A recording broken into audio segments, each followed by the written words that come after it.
Apa khabar semua? Saya harap saudara dan saudari sekalian sihat walafiat.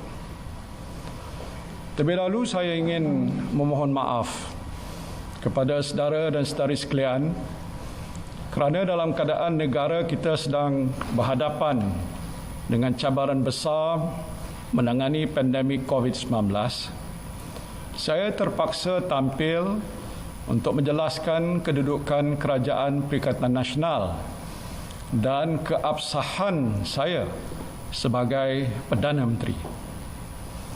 Semalam saya telah menerima warkah daripada Kebawah Duli Yang Maha Mulia Seri Paduka Baginda Yang di-Pertuan Agong yang memaklumkan kepada saya terdapat 8 orang ahli Parlimen UMNO telah menulis surat kepada Yang di-Pertua Dewan Rakyat bahawa mereka telah menarik sokongan kepada saya. Di dalam warkah ini, Kebawah Duli Yang Maha Mulia Seri Paduka Baginda Yang di-Pertuan Agong telah memetik 2 peruntukan dalam perlembagaan persekutuan. Pertama, perkara 43 2A, iaitu Yang di-Pertuan Agong hendaklah terlebih dahulu melantik sebagai Perdana Menteri untuk mempromosikan jemaah menteri seorang ahli Dewan Rakyat yang pada hematnya mungkin mendapat kepercayaan majoriti ahli Dewan Rakyat itu. Dan kedua, perkara 43(4), iaitu jika Perdana Menteri tidak lagi mendapat kepercayaan majoriti ahli Dewan Rakyat, maka Perdana Menteri hendaklah meletakkan jawatan jemaah menteri, melainkan jika atas permintaannya Parlimen dibubarkan oleh Yang di-Pertuan Agong.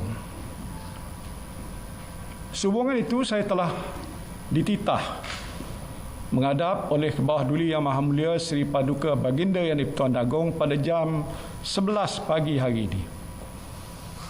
Dalam majlis menghadap pagi ini, saya telah menyembah maklum kepada Kebawah Duli Yang Maha Mulia Seri Paduka Baginda Yang di-Pertuan Agong bahawa saya telah menerima sejumlah surat akuan daripada ahli-ahli Dewan Rakyat yang meyakinkan saya bahawa saya masih mempunyai kepercayaan majoriti ahli Dewan Rakyat pada masa ini.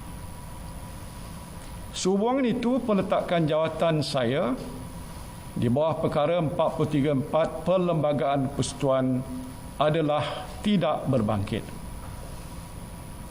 Namun saya juga sedar bahawa kedudukan saya sebagai Perdana Menteri seringkali dipersoalkan. Maka saya telah menyembah maklum kepada Kebawah Duli Yang Maha Mulia Seri Paduka Baginda Yang di-Pertuan Agong bahawa saya akan menentukan keabsahan saya sebagai Perdana Menteri di Parlimen. Suatu usul undi percaya kepada saya akan dibentangkan di Dewan Rakyat ketika Dewan Rakyat bersidang pada bulan September. Melalui cara ini, kedudukan saya sebagai Perdana Menteri dan Perikatan Nasional sebagai kerajaan yang memerintah akan dapat ditentukan mengikut lunas undang-undang dan perlembagaan. Alhamdulillah, Kebawah Duli Yang Maha Mulia Seri Paduka Baginda Yang di-Pertuan Agong telah memperkenankan cadangan saya ini. Sementara itu, jemaah menteri dan pentadbiran jentera pentadbiran kerajaan akan terus berfungsi untuk melaksanakan amanah dan tanggungjawab kepada rakyat dan negara, khususnya dalam menangani pandemik COVID-19. Saya akan memastikan program vaksinasi yang sedang berjalan pada masa ini tidak akan terganggu dan terus dilaksanakan mengikut jadual. Begitu juga bantuan-bantuan yang telah diumumkan oleh kerajaan akan dapat diterima oleh rakyat tanpa sebarang halangan. Saya menyeru kepada semua penjawat awam, khususnya para frontliners, agar terus tabah melaksanakan tugas dan tanggungjawab anda tanpa terganggu dengan kamalat politik yang sengaja dicetuskan oleh pihak-pihak tertentu yang cuba menangguk di air yang keruh.